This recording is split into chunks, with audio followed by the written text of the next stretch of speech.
안녕하십니까. 하나님의 말씀이 나의 하루에 임재하는 시간 하나임입니다. 오늘 하루도 하나님의 말씀을 통해서 우리의 목마름을 채움받는 귀한 시간 되길 기대합니다. 네, 오늘은 사도행전 6장입니다. 우리 다같이 성경을 펴서 천천히 함께 따라 읽도록 하겠습니다. 그때 제자가 더 많아졌는데 헬라파 유대인들이 자기의 과부들이 매일의 구제에 빠짐으로 히브리파 사람을 원망하니 12사도가 모든 제자를 불러 이르되 우리가 하나님의 말씀을 제쳐놓고 접대를 일삼는 것이 마땅하지 아니하니 형제들아 너희 가운데서 성령과 지혜가 충만하여 칭찬받는 사람 7을 택하라. 우리가 이 일을 그들에게 맡기고 우리는 오로지 기도하는 일과 말씀 사역에 힘쓰리라 하니 온 무리가 이 말을 기뻐하여 믿음과 성령이 충만한 사람 스데반과 또 빌립과 브로고로와 니가노르와 디몬과 바메나와 유대교에 입교했던 안디옥 사람 니골라를 택하여 사도들 앞에 세우니 사도들이 기도하고 그들에게 안수하니라. 하나님의 말씀이 점점 왕성하여 예루살렘에 있는 제자의 수가 더 심히 많아지고 허다한 제사장의 무리도 이 도에 복종하니라.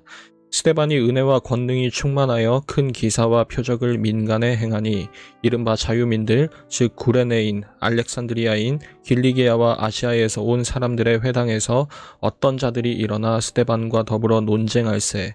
스데반이 지혜와 성령으로 말함을 그들이 능히 당하지 못하여 사람들을 매수하여 말하게 하되 이 사람이 모세와 하나님을 모독하는 말을 하는 것을 우리가 들었노라 하게 하고 백성과 장로와 서기관들을 충동시켜 와서 잡아가지고 공회에 이르러 거짓 증언들을 세우니 이르되 이 사람이 이 거룩한 곳과 율법을 거슬러 말하기를 마지 아니하는도다. 그의 말에 이 나사렛 예수가 이곳을 헐고 또 모세가 우리에게 전하여 준 규례를 고치겠다 함을 우리가 들었노라 하거늘.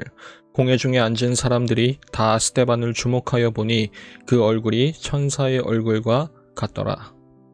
여러분, 우리가 어제까지 살핀 초대교회의 모습은 참 아름다운 교회의 모습이었습니다. 성령님이 찾아오심으로 시작되었던 그 초대교회는 날마다 예수님을 정답으로 삼아서 하나님을 향한 동일한 마음으로 기도하기를 힘썼고 모이기를 힘썼습니다. 그리고 물론 그 와중에 아나니아와 삽비라 에피소드와 같은 일도 분명히 있었지만 모두 다 하나된 마음으로 자신의 재산들을 서로 아낌없이 나누면서 한 사람도 경제적으로 어려운 사람이 없도록 그렇게 구제사역에도 힘을 썼었죠. 그런데 그런 아름답기만 한 교회가 오늘 크게 한번 휘청이게 되는 것 같습니다. 이 구제사역에 있어서 교회 내에서 마찰이 빚어졌기 때문입니다. 오늘 1절은 이렇게 기록하고 있죠. 헬라파 유대인들이 자기의 과부들이 매일의 구제에 빠짐으로 히브리파 사람을 원망하니. 지금 상황을 설명하자면 이런 겁니다. 당시에 초대교회를 이루고 있는 성도들의 큰 두 계층은 히브리파 유대인들과 헬라파 유대인들입니다. 자세한 내용은 지난번 사인사색 때 요한복음 편에 다뤄놓았으니까 나중에 시간이 되실 때 그 부분을 참고하시면 좋을 것 같고요. 이 부분에 필요한 내용만 간단하게 제가 설명하자면 이 둘 사이에는 약간의 미묘한 앙금 같은 게 남아 있었습니다. 과거에 구약의 하나님의 백성들이 쫄딱 망해서 다른 나라의 포로로 끌려갔다가 풀려난 그런 경험이 있었죠. 그때 어떻게든 고향 땅으로 돌아와서 성전을 다시 지으려고 발버둥 쳤던 사람들이 오늘 등장하는 히브리파 사람들인 거고, 포로로 흩어져서 지냈던 그곳이 좋아서 고향으로 예루살렘으로 돌아오지 않고 그 있던 곳에 계속해서 머물러 살았던 사람들이 바로 헬라파 유대인들이었습니다. 그러니까 당연히 이 두 계층 사이에는 대놓고 드러내진 않았겠지만 불편함이 여전히 있었던 거겠죠. 그런데 그 와중에 이런 문제가 발생한 겁니다. 히브리파 유대인 쪽의 과부는 그 혜택을 꼬박꼬박 잘 받는데 헬라파 유대인 쪽의 과부들은 교회에서 나누는 그 혜택이 자주 누락되고 빠지는 겁니다. 아마도 당시에 교회에서 이 구제를 시행하는 주최 측이 그 담당자가 아마도 히브리파 사람들이었을 거고, 그러다 보니까 고의가 아니었다 하더라도 이런 불편한 앙금이 남아있는 헬라파 유대인들 쪽에서는 불평이 나올 수밖에 없는 거죠. 그때 사도들이 택했던 해결 방법은 성령과 지혜가 충만하여 사람들에게 칭찬받는 사람 7명을 세워서 집사라는 직분을 주고 이런 일들을 감당하게 했습니다. 그리고 그 중에 한 명, 바로 우리가 그렇게 잘 아는 스데반 집사의 이야기가 그렇게 시작하게 되는 것입니다. 오늘 성경은 이 스데반 집사를 묘사할 때 구체적으로 3가지 단어를 써서 묘사를 하는데요. 그것은 각각 믿음과 지혜와 성령입니다.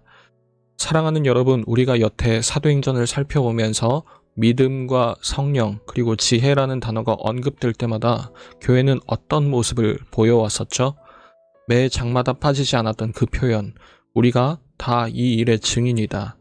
즉, 이 표현은 결국 우리에게 스데반 집사 역시도 이런 모습, 날마다 예수님을 우리의 구세주라 믿고 가르치고 전도하기를 포기하지 않는 그런 사람이다라고 일러주는 그런 표시 내지는 단서가 되는 것이겠죠.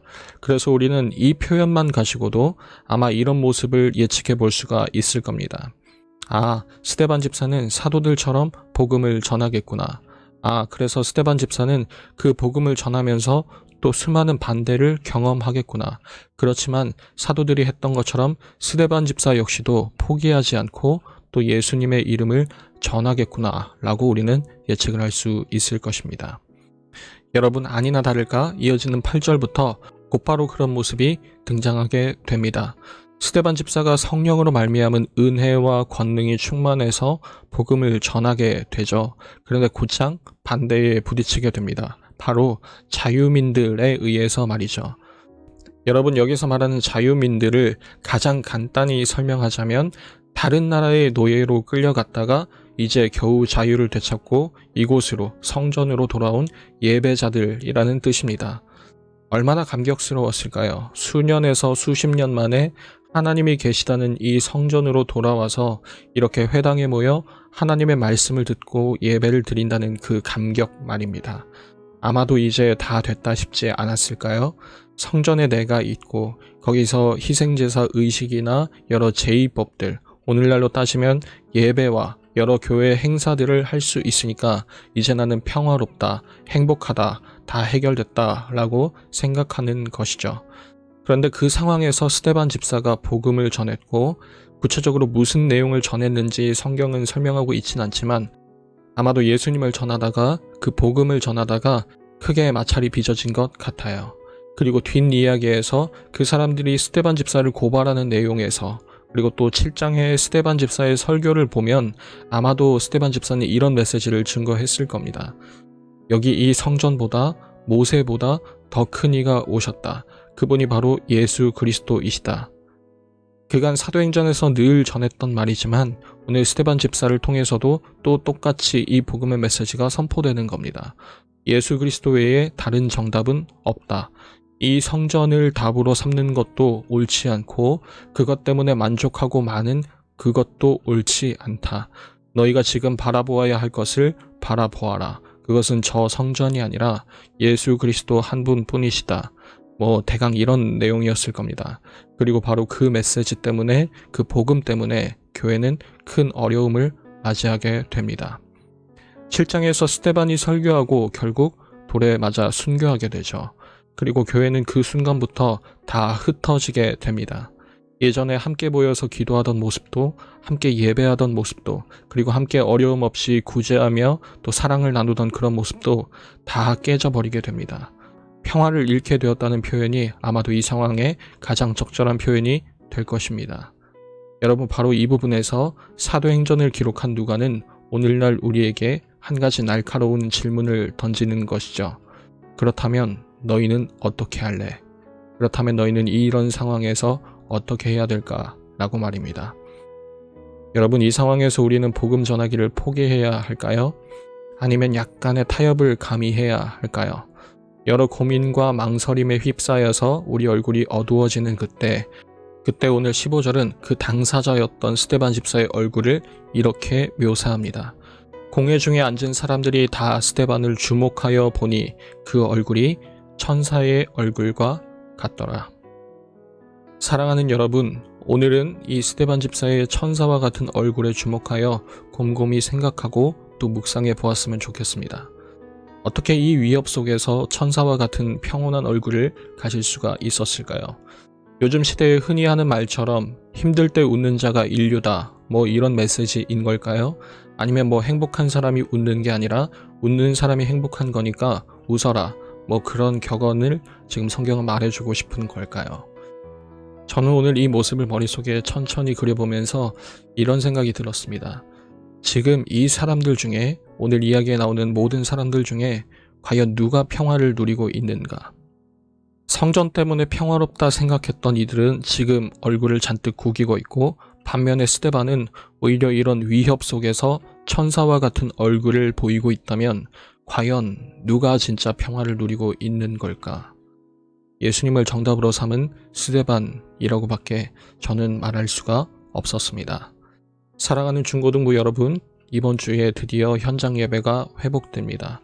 어쩌면 오늘 등장하는 자유민들처럼 성전이 회복되었기 때문에, 예배당에 내가 위치해 있을 수 있기 때문에 이제 모든 게 다 됐다고 안심할 수 있는 그런 타이밍이 다가온 것일지도 모르겠습니다. 하지만 저는 그것만 놓고 기뻐하는 우리가 되지 않았으면 좋겠습니다. 상황이 어떠하든 우리의 정답을 올바로 바라볼 수 있었으면 좋겠고, 그 정답 되신 주님을 함께 모여 예배함으로 더욱 큰 감격을 누릴 수 있었으면 좋겠습니다. 바라보아야 할 분을 바라보는 삶, 그런 공동체, 그런 교회, 그래서 천사와 같은 얼굴로 하나님을 마주하는 그런 예배 공동체, 바로 우리 중고등부가 되었으면 좋겠습니다. 매일 저녁 9시 하나님의 말씀이 나의 하루에 임재하는 시간, 오늘은 이것으로 마치도록 하겠습니다.